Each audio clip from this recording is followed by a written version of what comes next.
Карашты Каркыра жайлоосунда улус алкар жазуучу Түгөлбай Садыкбековдун 110 жылдыгы жана СССР артисти Советтик Жумадыловдун 90 жылдыгы өтүп жаткан учуру. Иш-чара бүгүн облустук деңгээлде башталса, ал эми эртең республикалык деңгээлде уланмакчы. Жана ошондой эле иш-чара кызыктуу оюн-зоктор менен коштолмокчу.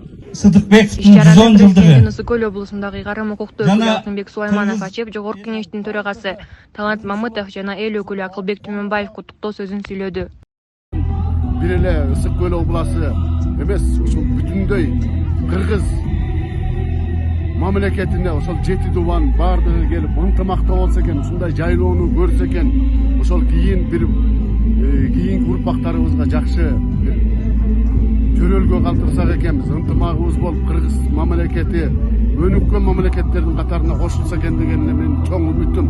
Иш-чаранын жүрүшүндө улуттук ат оюндары, кыз кумай, казан улак, алты бакан, оодарыш жана башка мелдештер өтүп, каскадерлор өз өнөрлөрүн тартуулайт.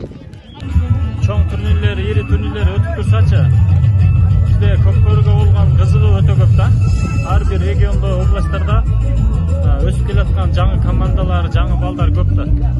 Ушундай мына Ысык-Көл областында бүгүн чоң турнир болуп атат. Ошондой эле Каркыра жайлоосунда өткөн жылдык маарекеде акындар айтышы болуп, түнү менен манас айтылат жана Түгөлбай Садыкбеков, Советтик Жумадылов сахнада аттуу фильми көрсөтүлөт. Байге фонду жалпы 2 миллион сомдон ашып, 6 автоунаа коюлган.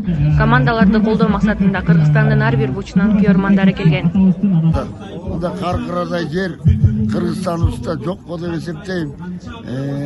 Мына бу жерде улакчы балдар келиптир, ошолорго балет этели. Такай ушундай тойдо кыргыз элинин эмес тойлорунда жүрөлү. Республикалык деңгээлде уюшулуп жаткан маареке эртең 23 июлда да уланып, Кыргыз Республикасынын президенти Садыр Жапаров катышары күтүлүүдө. Акжол Исламова, телерадиокомпания «Волна Ысык-Куля».